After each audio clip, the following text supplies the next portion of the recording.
do you think of when you picture a gig worker? Perhaps an Uber driver or a guy on a scooter delivering your takeaway? You probably wouldn't think of someone who works with the elderly or people with disability, but there are a lot of gig workers in the care industry. They're jobs that help people who need assistance with daily tasks of living, for example, with showering and eating.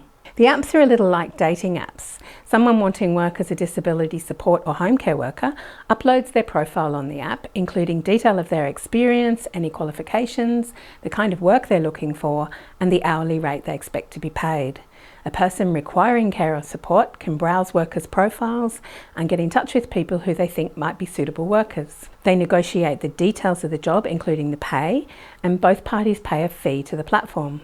Workers submit their timesheets through the platform and they're paid for their work via the platform. So why would this be a problem? First, aged care and disability support work on these platforms is highly precarious employment and it leaves workers open to exploitation. Workers are treated as independent contractors rather than as employees.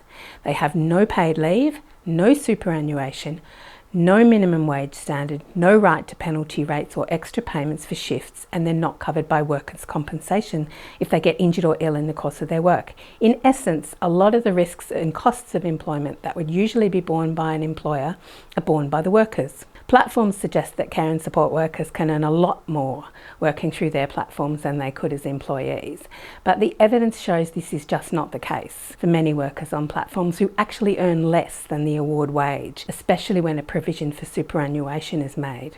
A second problem arises because in publicly funded aged care and NDIS disability support markets, digital platforms compete directly with more traditional service providers to attract the custom of individual consumers purchasing care and support. Platforms market their services as better value for money and they make a big deal of the fact they have lower admin costs. However, one of the main reasons platforms can offer services at lower prices is because they avoid the costs of employing workers. These costs are not just pay and employee entitlements. Digital platforms also avoid the costs of supervising, mentoring, providing peer support and training, all of which are important for ensuring good quality care and support. Platforms take no responsibility for workplace health and safety, and most are also not accountable for the safety and well-being of the people receiving care. People needing care and support want to make their funding stretch as far as possible. For example, a person with NDIS funding for 20 hours a week personal support can make this funding stretch to 25 hours if they can pay a bit less per hour.